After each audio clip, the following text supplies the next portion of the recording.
Hello guys, ब्रह्मांड की सबसे मोस्ट एनर्जेटिक लाइट सोर्स होते हैं गामा रे बर्स्ट। इनका विस्फोट ब्रह्मांड में होने वाले सबसे ताकतवर विस्फोट में एक माना जाता है। ये जहाँ भी होते हैं उस पूरे इलाके को तबाह कर देते हैं। वैसे तो ब्रह्मांड में हर पल ऊर्जा के भयानक विस्फोट होते रहते हैं, लेकिन गामा रे बर्स्ट के बारे में माना जाता है कि ये तकरीबन 200 लाइट ईयर के भीतर की चीजों को तहस नहस कर देते हैं। लेकिन क्या आपने कभी ये सोचा है, यदि गामा रेस के रास्ते में कोई ब्लैक होल आ जाए तब क्या होगा? क्या होगा अगर gamma ray burst black hole को हिट कर दे? इनके आपस में टकराने का नतीजा क्या होगा? और अगर ये हमारी धरती के बहुत करीब हुआ तब क्या होगा? आज की इस वीडियो में हम इसी सवाल के जवाब को जानेंगे। तो चलिए शुरू करते हैं। तो गाइस, आइए सबसे पहले अपने पहले योद्धा भारत यानी ब्लैक होल से मिलते हैं। जैसे हमारे भारत से जो कोई भी टकराता है उसे तहस नहस कर दिया जाता है, ठीक उसी तरह जो कोई भी ब्लैक होल की रडार में आता है वो भी तहस नहस हो जाता है। ब्लैक होल ब्रह्मांड में किसी एवरेज ऑब्जेक्ट से इतने अलग नहीं होते, बस फर्क सिर्फ इतना होता है कि वे बहुत ज्यादा डेंस होते हैं। ज्यादातर ब्लैक होल विशाल सितारे के खत्म होने के बाद बनते हैं, जिसमें बहुत ही स्ट्रॉन्ग ग्रेविटी होती है। सभी ब्लैक होल का जो द्रव्यमान होता है वो एक पॉइंट पर ही कंप्रेस्ड होता है, जिसे सिंगुलैरिटी कहा जाता है। ब्लैक होल के केंद्र में इस असीम रूप से छोटे बिंदु पर स्पेस और टाइम की सारी अवधारणाएं टूट जाती हैं। दोस्तों, वैसे तो हमारे भारत यानी ब्लैक होल से टकराने की हिम्मत तो किसी में भी नहीं है, लेकिन अगर मान लो गलती से भी हमारा चैलेंजर चाइना यानी कि गामा रे बर्स्ट हमसे टकरा जाए तो क्या होगा?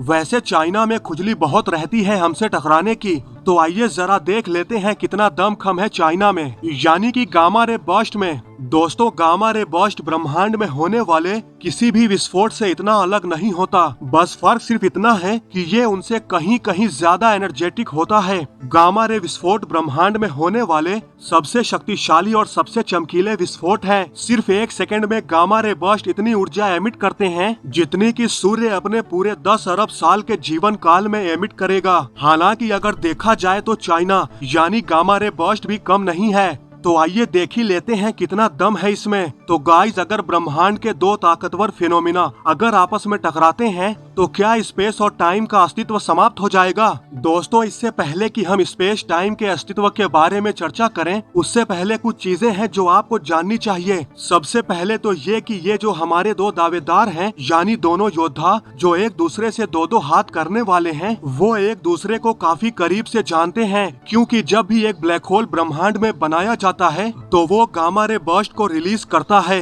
गामा रे बर्स्ट आमतौर पर किन्हीं दो बाइनरी स्टार या फिर दो न्यूट्रॉन स्टार जो कि एक ही केंद्र की परिक्रमा करते हैं, जब ये दोनों स्टार परिक्रमा करते करते जब आपस में टकराते हैं तो इनके टकराने से जो ऊर्जा रिलीज होती है उसे गामा रे बर्स्ट कहते हैं, जिसके बाद ब्लैक होल का निर्माण होता है। ये विस्फोट पूरे ब्रह्मांड में सभी दिशाओं में फैल जाते हैं, जिससे काफी हद तक ये संभावना बनती है कि निश्चित रूप से इनमें से कुछ गामा रेस किसी ब्लैक होल का सामना करते होंगे। वैज्ञानिकों के मुताबिक गामा रे बर्स्ट सिर्फ कुछ मिली सेकेंड से लेकर कुछ मिनट तक का ही होता है, लेकिन जो भी चीज इनके चपेट में आती है वो इसके रेडिएशन से हमेशा के लिए खत्म हो जाती है। ये इतनी घातक होती हैं कि परमाणु को भी अपनी ताकत से खत्म कर सकती हैं। गामा रेस के बारे में कहा जाता है ये इलेक्ट्रोमैग्नेटिक वेव्स होती हैं जो लाइट की स्पीड से चलती हैं, क्योंकि गामा रेडिएशन जो निकलते हैं वो अभी भी लाइट के स्पेक्ट्रम में होते हैं, जिस वजह से इसकी गति वास्तव में प्रकाश की गति से ज्यादा नहीं हो सकती। और जैसा कि हम जानते हैं ब्लैक होल लाइट को भी एब्जॉर्ब कर लेते हैं, इसलिए अगर ब्लैक होल गामा रेस के फटने के रास्ते में होता है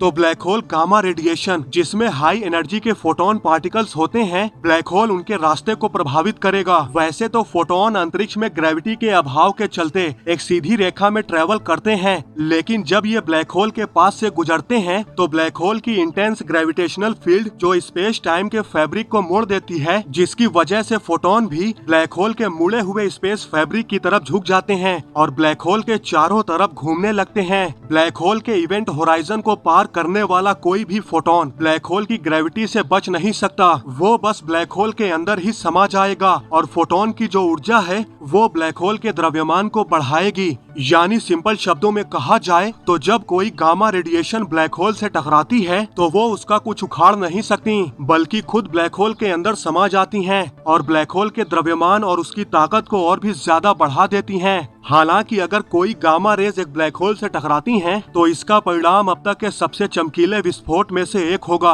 क्योंकि ब्लैक होल किसी नॉर्मल मैटर को नहीं बल्कि गामा रेडिएशन को ही एब्जॉर्ब कर लेगा। इसलिए गामा रेडिएशन की सारी ऊर्जा ब्लैक होल के अंदर समा जाएंगी, जो कि ब्रह्मांड की सबसे शक्तिशाली ऊर्जा होती है, जिसका नतीजा ये होगा कि ब्लैक होल और भी ज्यादा बड़ा और भी ज्यादा चमकीला हो जाएगा। अब तो आप समझ ही गए होंगे कि अगर चाइना भारत से टकराता है तो चाइना का क्या हाल होगा। लेकिन सोचो, अगर चाइना भारत से नहीं बल्कि पाकिस्तान से टकराता है तो क्या होगा। मतलब गामा रे बर्स्ट के रास्ते में अगर हमारी धरती आ जाती है तो क्या होगा। तो गाइस, गामा रे बर्स्ट यानी सूर्य की तुलना में लगभग 1 लाख खरब गुना तेज शानदार विस्फोट का खूबसूरत बर्स्ट देखने के लिए आपकी आंखें इतनी उन्नत नहीं हैं, क्योंकि कुछ फोटॉन्स में आपकी आंखों को दिखाई देने वाली फ्रीक्वेंसी की सही मात्रा होती है, लेकिन जो गामा रेस की फ्रीक्वेंसी होती है वो बहुत ही अधिक होती है।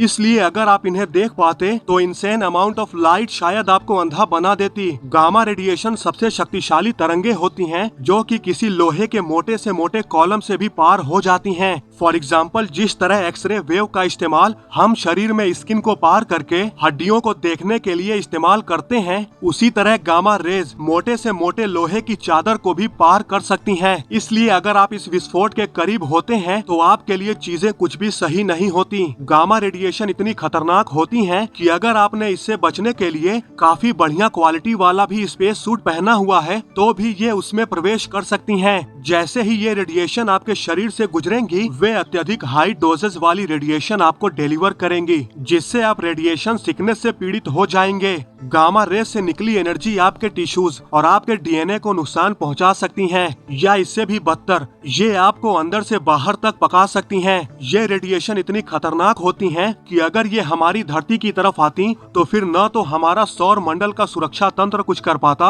और न ही पृथ्वी अपने चुंबकीय क्षेत्र से इसका सामना कर पाती। ये सीधे हमारे वायुमंडल को एक पल में ही खत्म करके हम इंसानों और दूसरे सभी जीवन को राख में बदल सकती हैं। तो गाइस, जैसा कि हमने जाना कि चाइना यानी गामा रे बर्स्ट अगर भारत यानी ब्लैक होल से टकराता है तो चाइना भारत से जीत नहीं सकता, लेकिन अगर चाइना किसी और से टकराता है तो उसे तहस नहस करने की क्षमता रखता है। वैसे दोस्तों, आप लोगों को क्या लगता है, कमेंट करके जरूर बताएं। तो गाइज, आज की इस वीडियो में बस इतना ही। आई होप आपको ये वीडियो जरूर पसंद आई होगी। अगर आपको ये वीडियो पसंद आई है तो लाइक और शेयर करना न भूलें, और ऐसी ही इंटरेस्टिंग वीडियो देखने के लिए हमारे चैनल को सब्सक्राइब करना बिल्कुल भी न भूलें।